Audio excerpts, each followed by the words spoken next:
numbers of exposure of Jewish people to the message of Jesus, unparalleled what is happening. It has definitely increased since the war broke. The messiahship of Jesus is once again front and center in the Jewish world. Wow. I mean, it's something people talk about. And we are seeing people that are coming to a saving knowledge of Yeshua, of Jesus, in just incredible numbers. If you meet a young Israeli, now you go to Israel, you meet a young Israeli, probably under the age of 35 or 40, and you ask him, what do you know about Yeshua, Jesus of Nazareth? He or she will tell you, oh yeah, I've seen some videos about that. I know something. I mean, they may have questions, they may disagree, they may agree, they may be positive, but they heard that there's a growing group of Jewish people that are followers of Yeshua. And, you know, we say that out in the open, we're proud of that. We're not hiding who we are. And we say, Yeshua is ours.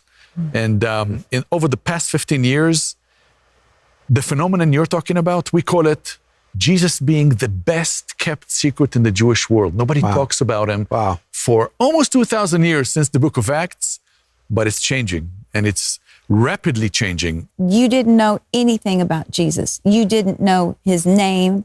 You didn't, explain that to people watching, because then, then my head starts going, but what about all the tours and the thousands of people that come there buses to and follow tourism. Jesus, and you were just saying... Yeah.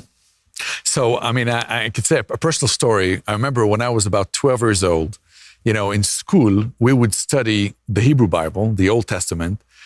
And I think it was in that context, I remember sitting at our kitchen table and I was kind of looking, towards the living room. And I was like, how can it be that the Messiah didn't come? And nobody talked to me about it. I was just pondering that. Wow. And so I thought about it for a few minutes. I didn't have anybody to ask that question. I was kind of pondering it in my own mind. And I had no answer. And I would say that many years later, or not that many, 10 years later, when I was 22, was the first time that I met a group of Christians and I heard the story of Jesus for the first time. Now, it's important to say, I wasn't particularly ignorant in my generation. It was before the internet. Right. We did have some American television, in the early 80s, started coming to Israel. So you would hear on TV the name of Jesus, in whatever series it may be. But we didn't study about him in school. I've never seen a New Testament, never. I heard of its existence, but nobody ever told me anything specific about the New Testament, but I assumed that it contains terrible anti-Semitic things because, we don't talk about that. We certainly never read it. Yeah. And you can't get it in the bookstore. So it's got to be really bad stuff, right? So that's kind of how my generation grew up. So you grow up in Israel, serving the IDF. You start a bit of a travel thing going on. And that's where your story meets with Jesus. But before we get right to that, make sure you tell me what's going on to have you say revival and Jewish people in the same sentence.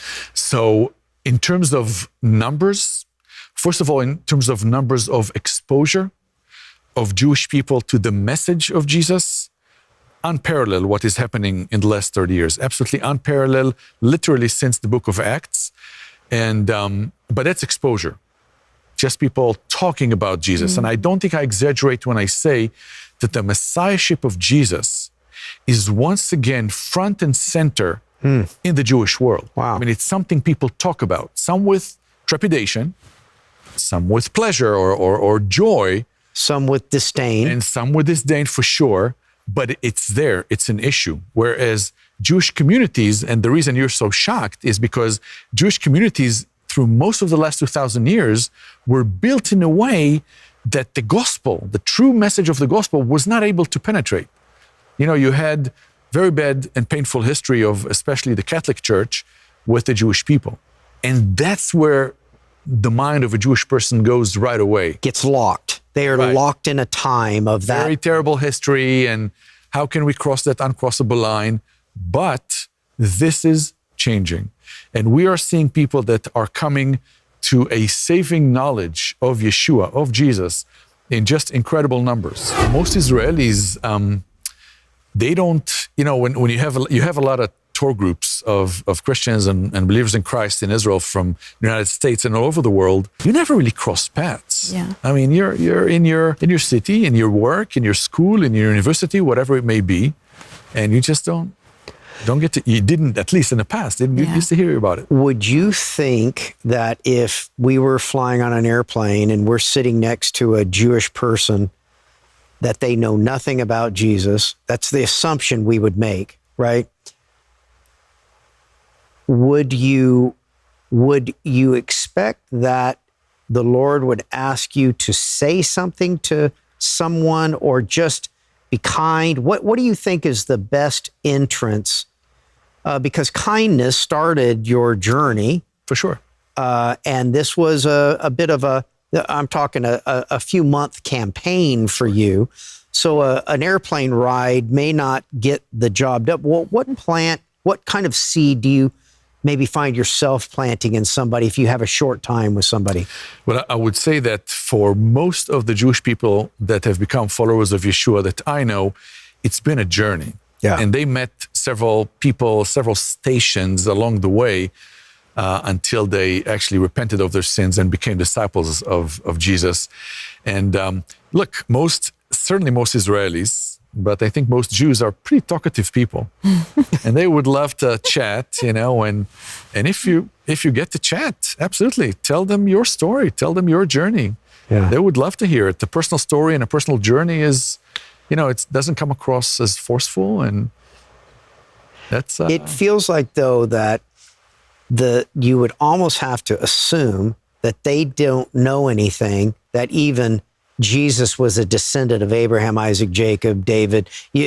Maybe they'd heard that, but what would be the biggest, let's say, pushback that you would expect from a Jewish person? Yeah, well, first of all, I think now people know a little more. The internet has done tremendous in, as I said, providing more exposure.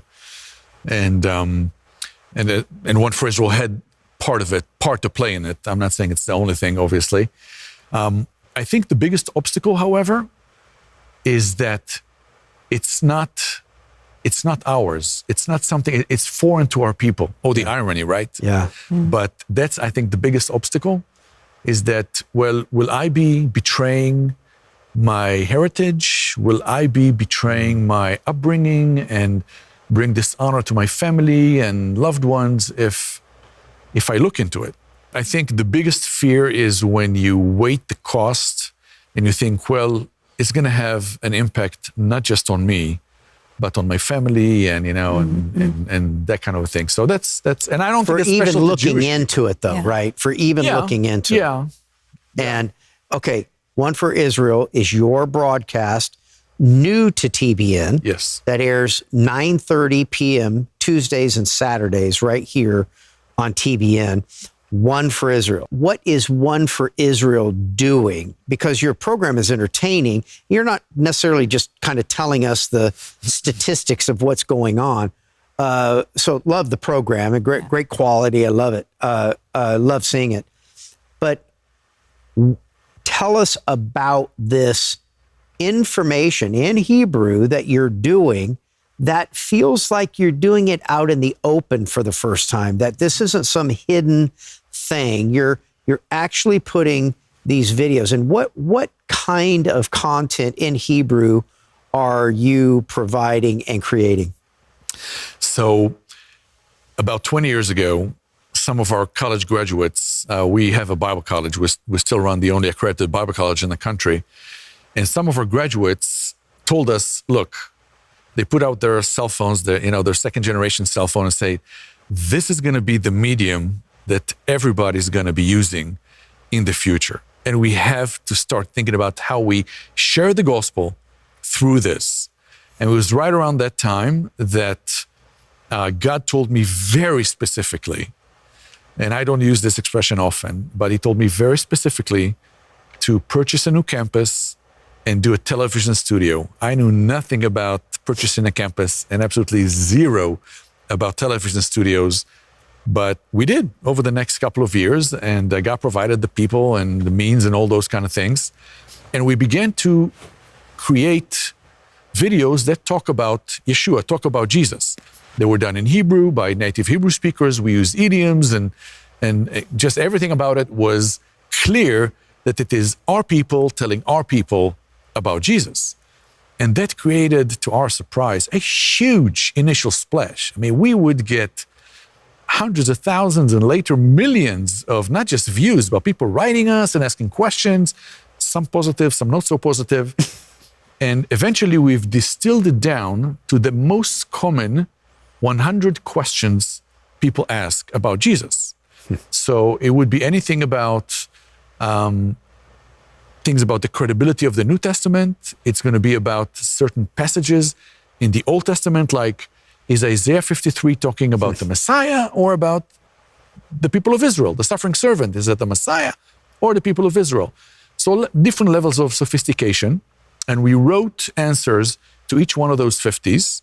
And then we turned it into a script and we recorded it. And that was our initial apologetic series, if you will. And that's kind of how it started. Later on, we added testimonials, which went a long, long way. I mean, somebody telling the story in 5 minutes. You know, you can listen, you can agree, you can disagree, but it's engaging. And I mean, I can tell you now, we're probably talking about Israel is a country of 8 million Hebrew speakers. And our videos, the cumulative number is around 300 million views. So just wow, how many stadiums would we have to fill? Yeah. So that's what I'm saying about exposure. Yeah. And then it filters down through a funnel kind of thing. And people that write to us and contact us, want to meet. And okay, so thus the beginning of this broadcast was the word revival and Hebrew people and Jewish people. And okay, so there is now an effort using technology, social media, website, you know, posting to social media platforms and whatever, and now right here on TBN. Give us the insight to what a Jewish person responding to some of this apologetics course that what kind of things do you think is of most interest and the biggest shocking thing? I mean, if we think of your own personal testimony, not knowing that Jesus was a descendant of David and Abraham, that was a big eye opener for you. Wait a second, I thought this was, you know, a story for some other group of people, much like you might have thought Hindu religion was for somebody else. It's not for me, it's for somebody else. So that was the same category, but there's this through story that you found out about. So what do you find is the prevailing mind of a Jewish person that's seen your apologetics? So the Israeli society is, you know, there's a lot of different colors. You have some that are very secular and some that are very religious and everything in between. And so it really depends on where the person is coming from. I can share by the way, stories. We're like that in Christianity too, by the way. So. It is true. It is true. So, you know, for some of the more secular people, they will begin with, well, let's talk about the existence of God. Oh. You say that God exists. You say that he sent Yeshua as the Messiah, but how do you even know that there's a God? I mean, so it started at that level. Yeah. For most people that are kind of in the middle of the continuum, the focus would be on Jesus himself, on Yeshua himself. So he wasn't like, you know, some literature in the Jewish world, in the rabbinic world says he wasn't a sorcerer. He wasn't, you know, a negative person. You say he was a positive person. Why do you say that?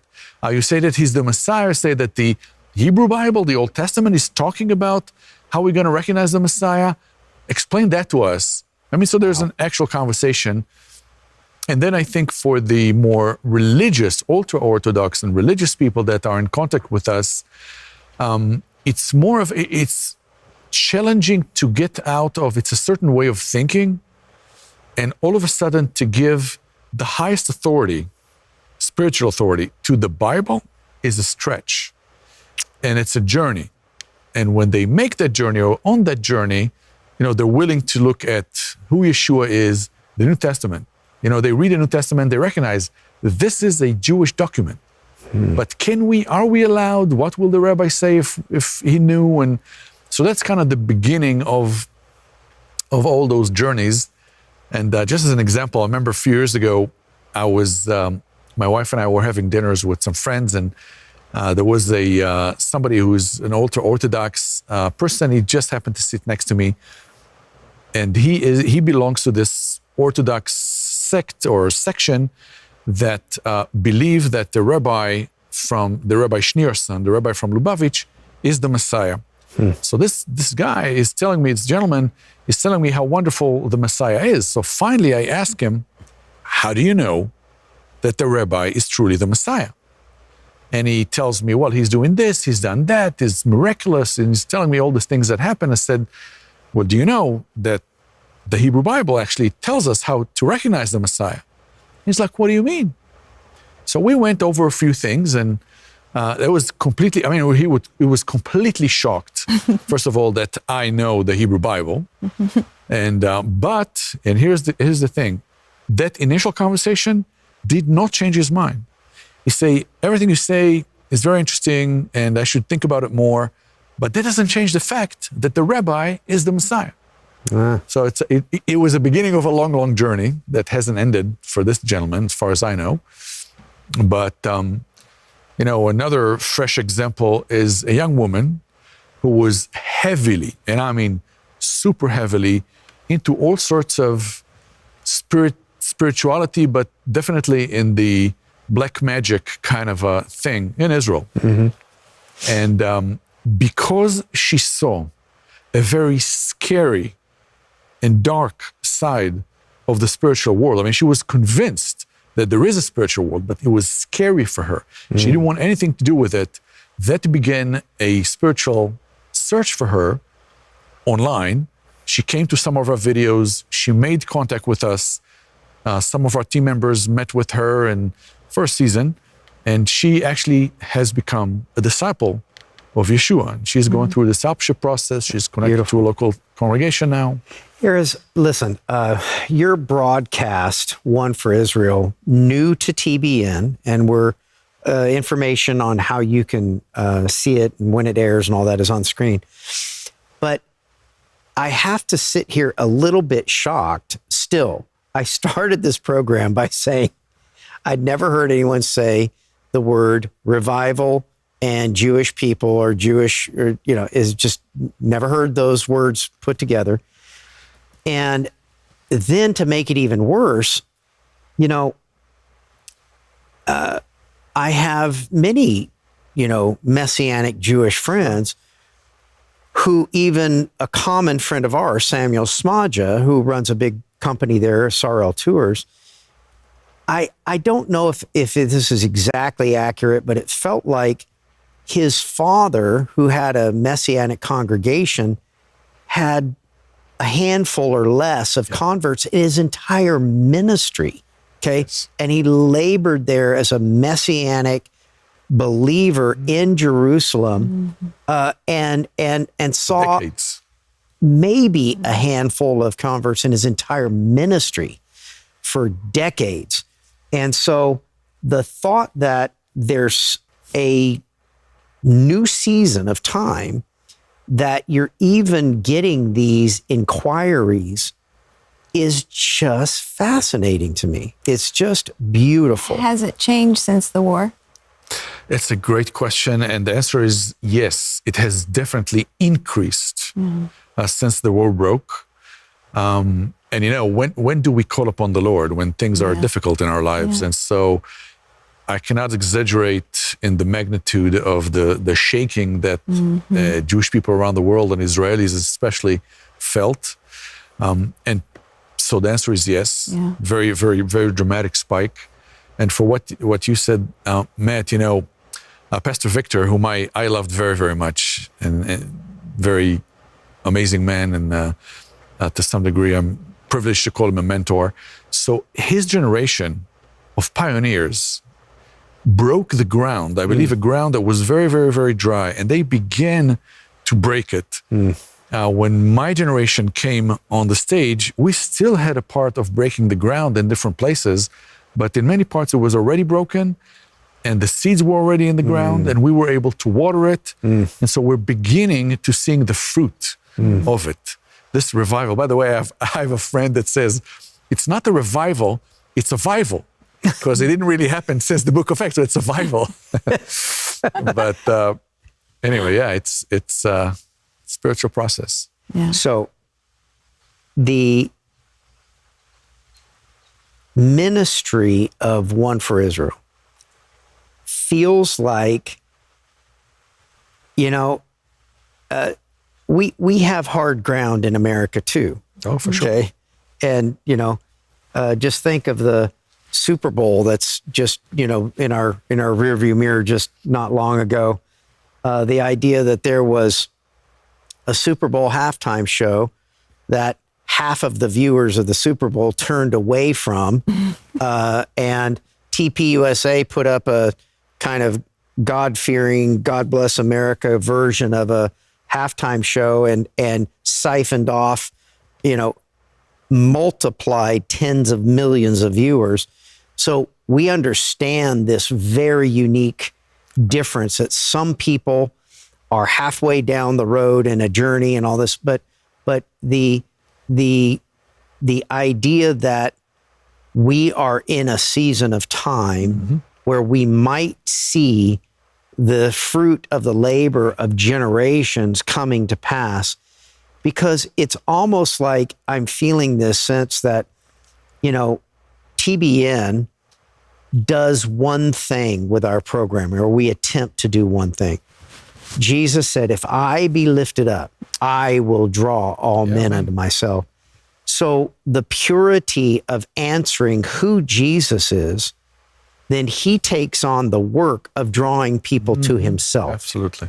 And the idea that we would argue this point of religion or that point or this prophet or that prophet, but just talking about what Jesus is and who he is and how he is and what he is to us, it feels like that's might be the first time I've been in a discussion with a Messianic believer with a ministry in Israel that is simply doing what Jesus said, lift me up and I will draw people to myself. Feels like that's new. Yeah. Okay. Oh. And for that, God bless you in what you're doing. And why is it just now that we've gotten to meet each other? We should have met each other a long time. So I think so too. It feels like better late than never. But at some point, if there's somebody that isn't aware, what is One for Israel? What do you do? And then for more information, tune in. All the information's on the screen to the new broadcast airing twice weekly here on TBN. But what are you really doing? And when did this vision start with you? So I mentioned earlier that when I became a follower of Yeshua, I was truly shaken by the fact that I've never heard this before. And, my family and friends and our people have not heard this. I think in a lot of ways, that's the driving burden of One for Israel. And we are essentially a group of mostly Jewish believers, some Arab believers, which I should probably say a word about as well. And we get up in the morning to serve our people in, as you say, lift Jesus up so that he can draw more of our people, of Arab people, of everyone to himself. We do it through multiple means. I mentioned we run the only accredited Bible college in the country, so we get to serve literally all the church in Israel, all the believers in Israel, all languages, subcultures, as we put it, and so on. We have, particularly since the war broke, a very active humanitarian aid arm. We publish a lot of books in Hebrew, some translated, some original, mostly original. And we do all those things in Hebrew, in Arabic, some in English now, also on TBN. Very important for us to reach the church in America and say, you should know this is happening. Yeah. And so, that's essentially who we are and what we do. Okay. What is your hope for the viewers of the broadcast, people that engage or will look you up on social media and go to your website? And what do we as believers in America and around the world in Christianity, what is your message to us about the Jewish people and how we should understand maybe a new season is upon us? Yeah, I agree. Thank you for asking. That's something that's very important to me. And I will say the following. The most Jewish thing you can do for a Jewish person is to tell him about Yeshua, about Jesus, the Jewish Messiah. And if you have to, use words. It usually doesn't start with words, but it gets to words. And, I meet along the way over the years, I've met a lot of Christians that love our people. And it's very humbling, to be completely honest, very humbling. People that truly love Israel and the Jewish people. And it's both humbling and encouraging. And people want to do something. And they want to give towards something. My message would be that the most important thing you can do for a Jewish person is let him know, help him learn about Yeshua.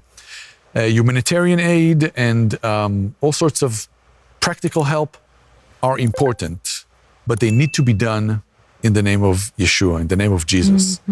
And so that's, if I had to distill it down, the best way to bless Israel is with Jesus.